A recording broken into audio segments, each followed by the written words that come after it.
Hey, Facebook friends, it is Shannon Crotty, founder and CEO of Polka Dot Powerhouse, back on a Wednesday with another 7 Layers of Sisters interview with an extraordinary dot sister.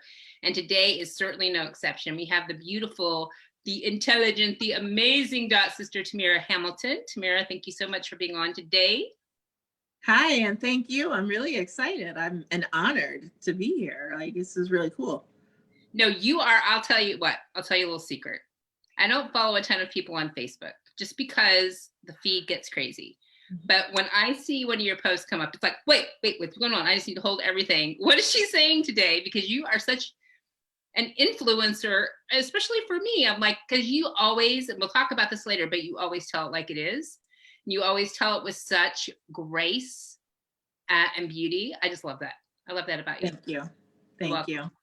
So Tamira is a 2-year member out of the Milwaukee chapter, and she has a business, and the name of it is Haute Chocolat. And so I'd love to hear more about the business and how you know that's what you're supposed to be doing. Okay, so Haute Chocolat, I started that in 2013. Sometimes the more years go by, the more I get a little fuzzy. In 2013, and it really arose at a time in my life where I was burned out of the rat race. I was over the rat race. And so it really was almost a time of exploration where I was trying to figure out, if not corporate, then what? I actually was a lot more fit and had just lost a lot of weight. And so there was kind of like, do I go that route, or do I go more of the beauty route? And beauty wound up winning, but the name was Haute Chocolat because it was. And the name was actually a play on words, as you can see. And it came from a joke that an old coworker and I used to tell each other. And she used to always say, everybody loves chocolate. And so it kind of became a play on that joke, along with this heightened lifestyle, this heightened awareness, this heightened sense of being. And that was really what the name, I don't think I've ever really told the story of the name, but that's really where the name came from, is, just wanting to put out there and have women be able to feel, everybody, but particularly women, be able to feel not torn between having a career and having a family, that they truly could have it all, and that they could not only have it all, but they could do it their way and have it on their terms.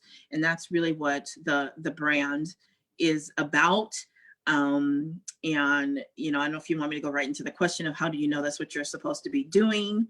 But for me, again, it's been, I could say it's been a 7-year journey, but it's probably been more like a 46.5-year journey of just figuring out, first of all, who am I? How do I show up in the world? Who do I serve? How do I serve them? And how do I do it in a way that's authentic to me? And so in that journey, in that discovery, the point where I'm at now is it has to be done with joy, and it has to come from ease and flow.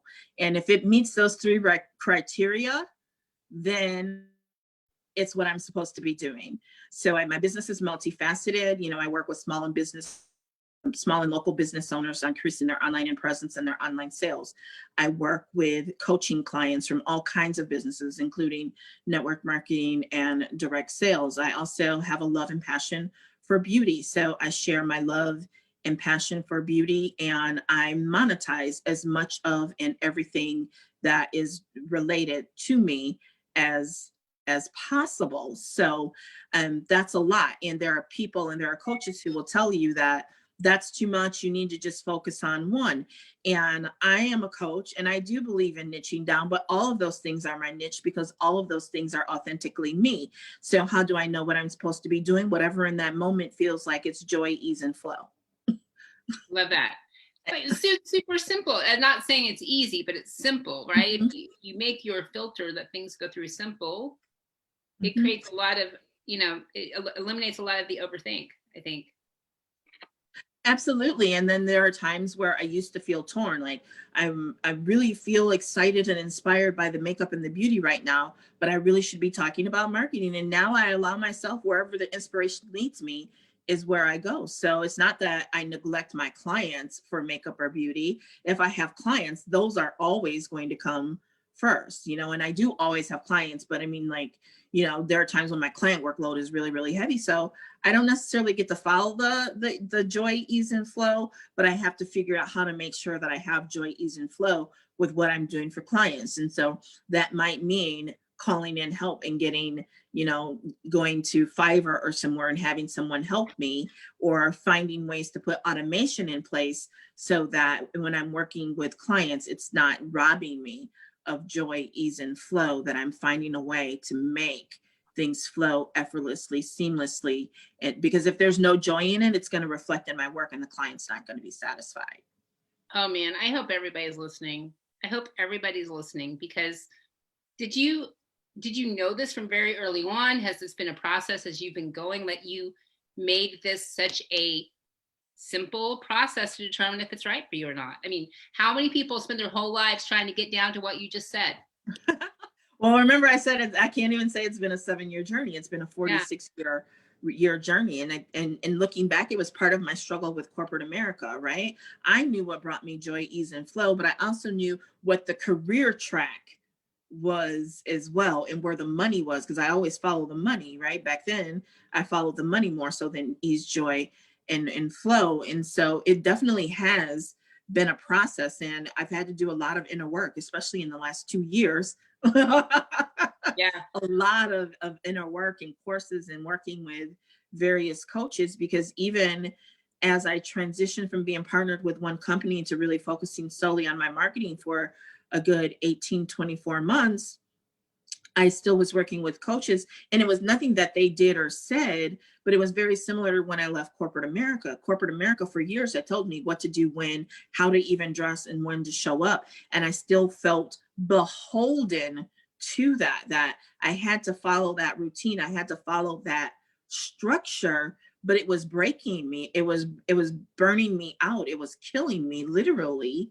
And I had to figure out how to detox from that while still pulling out the best of experience and learning that I got from corporate America and make it work for me. And so I had to do the same thing, beginning early this year, because I'd been working with coaches who were like, everything's automated and this and that. And it's like, okay, that may be true for you, but for me and my audience, this is the formula that works. And I had to give myself permission to say, okay, yes, that's your coach, and they have a level of success. And yes, you respect them. And yes, you paid them to help you, and you should be coachable. But at the same time, viscerally, you know what you need to do, and you know how to do it. And you have to take what they've given you and make it work for you. And so, and here we are.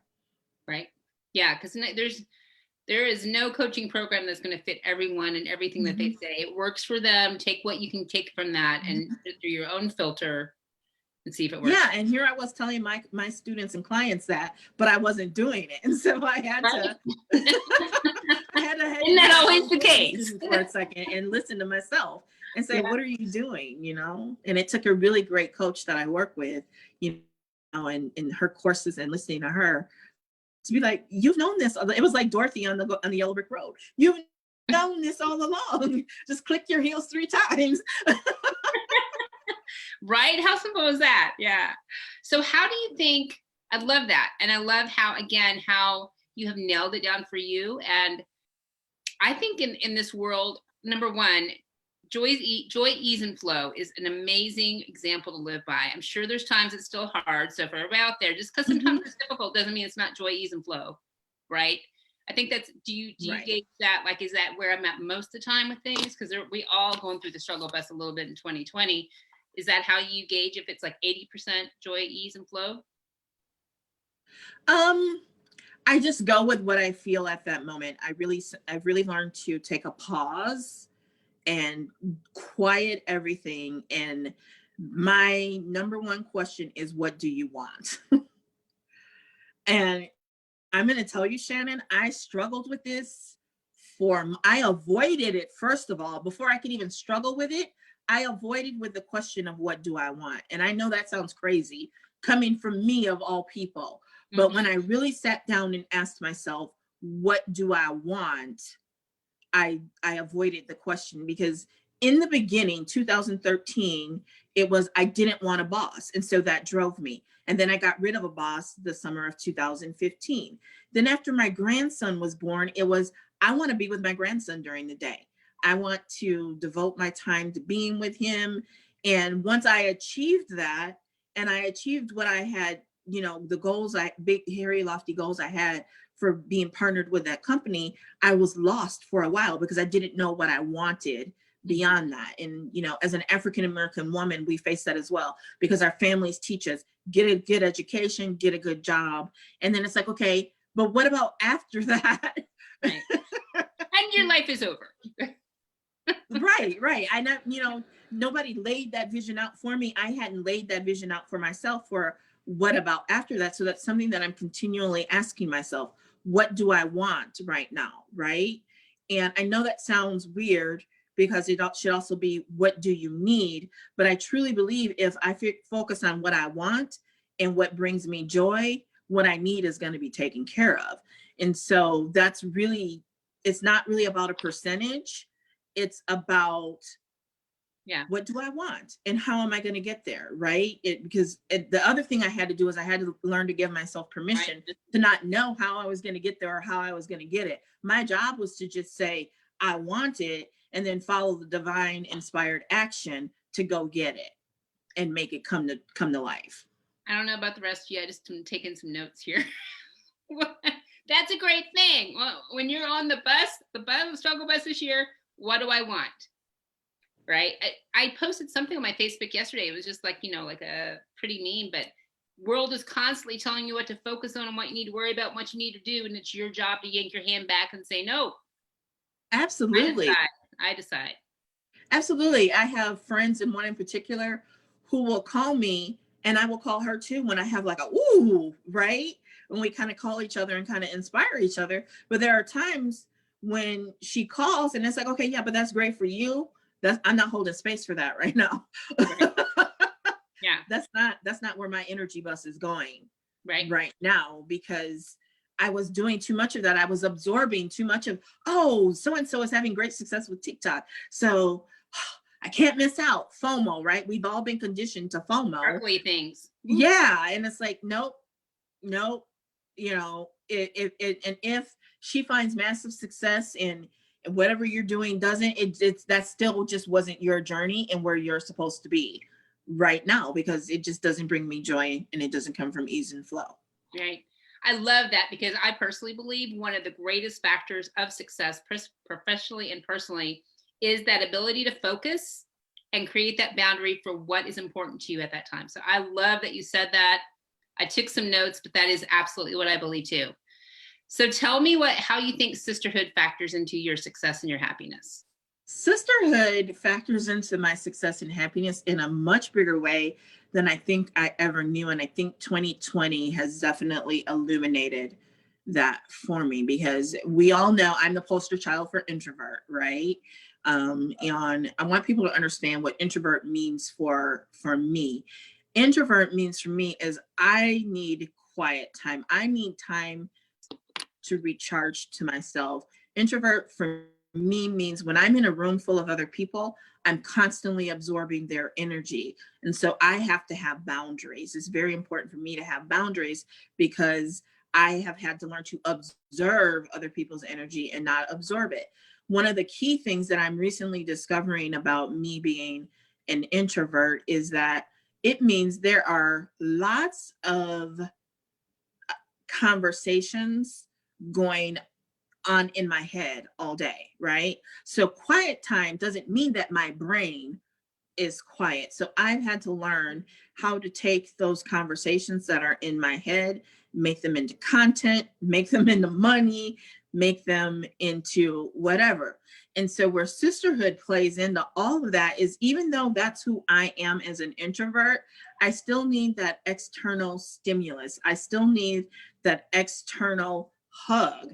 I still need that external venting. I still need that external words of encouragement, right? You know, I'm not only the poster child for introvert, I'm probably pretty high on the self-esteem and self-confidence stratum as well. Yeah. That's undeniable. But I still too sometimes need to hear from other people, you're great, right? Like I recently came across the post where I'd left probably my second dot meeting and I was like overwhelmed and just like befuddled. Like, why do all these people want me? I'm nobody. Like, why do they all want to meet with me? And I'm talking about this with Paige and she like stops and she's very like strong. She's like, because you're amazing. And I'm like, you're right, because I'm amazing. Right. And you are.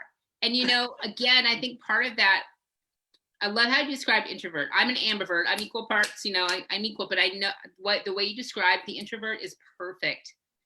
For me, it's a little bit more like I need, with all the sounds of the world, my part of me that's introvert needs that time that I hear my own voice. Mm-hmm. Exactly. Yeah. Exactly. Yeah. No, and you are a great big deal girl. I was like, when you just said, why not? No, girl, you're a great big deal. Love that. Thank you. So the layer that bubbled up with me for you, again, with everybody, it's like, oh, they could be all the layers, but for you was intent because, girl, I watch you. Sorry, that's getting weird now, but I watch you and you are always so intent to raise people to a higher level, to a higher standard, and to speak the truth. And there is such comfort in that for people. I mean, for some people, it makes them uncomfortable because I think comfort is uncomfortable, right? We're not used to that. There's something so comfortable to know that I can trust this person to give me the truth, to hold me to a higher standard.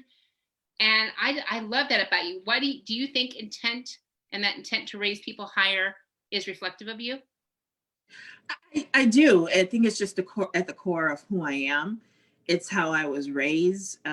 While I didn't grow up with my parents in the same household, I've always maintained that they were not together for a reason because they're very much alike. They speak the truth. They speak the truth brutally. I tell people I didn't have the pleasure of growing up in a home where, you know, if you had bad breath, my mom or dad wouldn't just say, oh, honey, go brush your teeth, or here's a mint. They would be like, your breath stinks, right? Do something about it. So I've had to learn to, soften it as much as you can soften it or make it more palatable. But at the same time, still be authentic to me, because it was a challenge to figure that out. Like, how can I say it, but still be me when I'm saying it and not feel fake and authentic? So it's just really, honestly, it's built into the fabric of my DNA. I don't know how to be anything other than, always seeking to do better and improve. I don't know anything better or other than to just be honest. I'm not gonna lie. And as much as there are times when I try to hold my tongue, it just doesn't work really well. My grandmother passed away in January, and that's just one of the things I remember about her. Like, I loved her and was attached to her. I was the oldest grandchild. My mom was the oldest child, so I was the oldest grandchild, and I was very attached to her at a young age. And I learned leadership from her at a very young age. She was like the president of a local union. I can't remember which type of union. And I remember going to what they called the labor center, and her meetings, and her having a gavel and a pen. And so I always knew leadership was my destiny from watching her, and, her manifesting that in me and always expecting me to be a leader and holding me to leadership standards and accountability. I was always in charge of all the grandkids because I was the oldest grandkid, and I was accountable for what they did when I was with them, so it's the only thing I know to be. I don't know how. I can't even try to be what I see some people that are even close to me this day be. I don't know how to try to please everybody and do what everybody wants me to do and fit into this little box and be what they want me to be. I just can't do it. It's just not me. I don't know how. I don't know anything else. Right. So I don't have a great answer for you.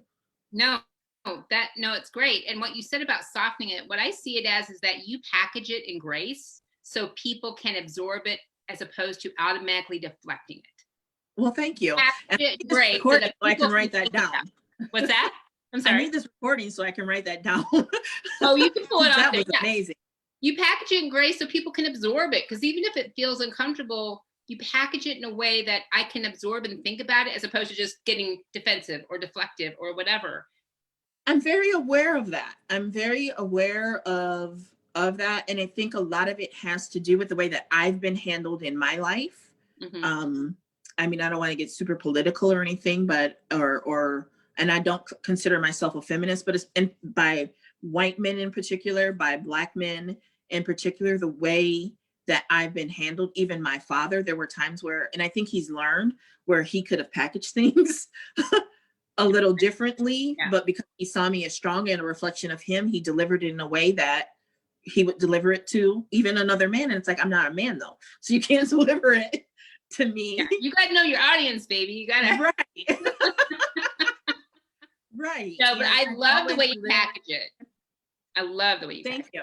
Thank you. And I've always lived a very diverse life, which is, I've found to be something that's more unique to me than a lot of people that I know. I've always, had white neighbors, for example. I've always had wealthy friends. I've always had poor friends. So I've always had this mix of people around me. And I'm also very observant naturally, and I connect things and see patterns. And so that allows me to say it in a way that's both heartfelt, but also knowing my audience, because one, I am my audience and I am one with my audience. So I know them, and I don't want to say it in a way that hurts anybody. And what I really want to do at the end of the day, what I want is to bring people together, right? I try to create a space where people can come together. We don't have to agree. In fact, I don't want us all to agree, except, for things like anti-racism, then we do all need to agree. But we don't have to agree we don't all have to have the same political views. We don't have to all have the same political candidate. But what we will do on my timeline is we will respect each other. What we will do is we will be loving. What we won't do is we won't name call. What we won't do is we won't shame, so just setting those boundaries, and I have to reflect that in order to expect that. And so by being a reflection of that, I have to say that very little. For the most part, everybody knows. It's assumed this is how we will behave when we're here. Now you can go over on your timeline and say whatever you want to, right? And I can either like it or comment, or I can keep scrolling. And I've had to let people know there are times when I've chosen to just scroll past, but I still love you as a human being. And I expect that same respect here. If that's the way you feel, you're okay to feel that way. I will never argue with you about the way that you feel. But in this space, we're going to be respectful. And if you can't do that, then you need to keep scrolling. Yeah, absolutely. No, it's perfect. I love it. So what's your favorite business tool? My favorite business tool? That's hard to say. But I think I'm probably going to shock everybody with this, and I'm going to explain why. Facebook Messenger is my favorite business tool, because there's this hip hop song that my kids listened to a few years ago. It goes down in the DM, which stands for direct messenger, right? And that is, to me, and I just talked about this on a live, your content needs to drive conversation. And in particular, you want it to drive one-on-one conversation, and that happens in the Facebook Messenger. Okay. And so Facebook Messenger is my favorite tool. On my blog, it pops up on any of my blogs that have the capability, because there's one that does it. It pops up that you can message me. Mm-hmm. Nice. And people do it all the time. And I believe if I didn't have it, I would have lost out on business, because if I didn't have it, because they may or may not go to the contact page. They may or may not click that link that says that you can email me. Some still do that, but having that Facebook Messenger there just adds a level of, again, connectedness that I can reach this person. So what I've had to do, for example, on the blogs is I've had to change it from them messaging me on my personal inbox, because it gets so flooded, thank God, knock on wood, right now, not with chain letters and that, and make this video go viral, but sometimes that happens. So I switch them over to the respective business page so that they can message me on that business page, and then I can get right to it. But Facebook is moving toward, and this is my marketing side. Facebook is moving toward and have made a lot of stride toward focusing on stories, the 24-hour content that disappears, and Facebook Messenger and WhatsApp, that one-on-one connection and content not living forever. And so we have to adapt and go with that flow. And so Facebook Messenger is my favorite business tool because it allows me to have a one-on-one connection. People can even pay you. People have paid me through Facebook Messenger. Wow. Yeah. Wow. So yeah, I think myself included, there's a lot of ground to be made, or there's a lot of focus that needs to be, made toward where things are going. Like you mentioned, we have to evolve to that. And you're right. Actually, nobody's ever said that before. I would have asked favorite business tool. So that's a good one. That's how I got on this live. I received a message. Gotta love that. What advice do you have for other people under whatever umbrella you want to put it in? I think pretty much everything I've said. Find what makes you happy. Find what brings you joy. Be able to do it from a matter of ease and flow, because there's all kinds of coaches and gurus out there. Paige will tell you, because she'll often ask, are you using this? Have you done this? And I don't jump on all those tools. I just don't, because it's not only more money, then I got to figure it out and all of that. So if it makes sense, or I can see the business case for it, then of course, yes, I do it. But I'm not doing it just because everybody else is doing it. I'm not, I don't do the whole, what's your one word for the year? I don't really do that, because it just doesn't resonate with me. Yeah. So you just have to figure out what works for you and be unapologetic about it. That's like one of my favorite words. Be unapologetic about doing you, for you, your way, your rules, your terms. Be absolutely unequivocally unapologetic about it.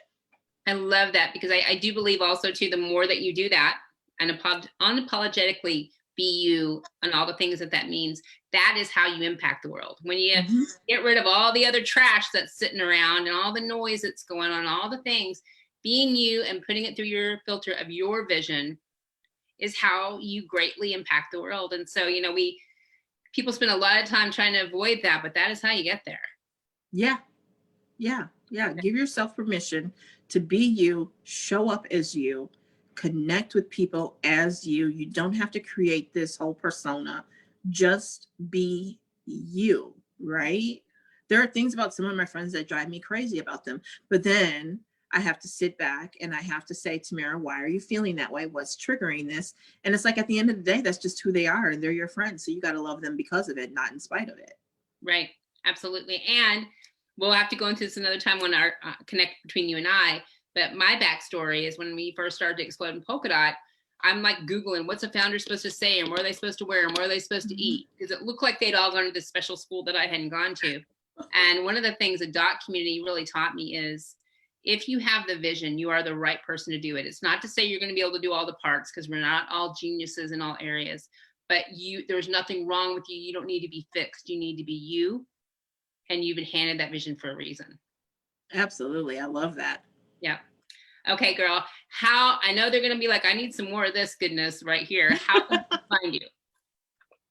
Well, you can go to my personal profile. You can click that follow button, because I think I'm at my friend's capacity again. You can always message me. You can find me. I have 2 business pages. There's a Tamira Hamilton digital marketing agency. There's Haute Chocolat lifestyles business page. Most people, the first point of connection though is Messenger. Yeah. And you can message her, right? She's told you could. You know how to do that now. Awesome. Thank you so much, Tamira. You are such a bright light, and I am so grateful that I am on this earth with you, and you are on this earth with me. So thank you so much. Thank you. I feel the same way. Thank you so much for the opportunity to just get on here and talk. A lot of times when people ask me to come on and speak and do things, I have no idea what I'm supposed to do other than get pretty and show up, and then we just talk, right? And so those are the best ones where you just talk, right? Yeah. That's an agenda. Awesome.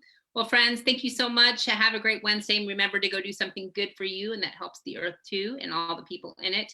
And we will be back next Wednesday with another 7 Layers of Sisterhood interview. Have a good one. Bye. Bye.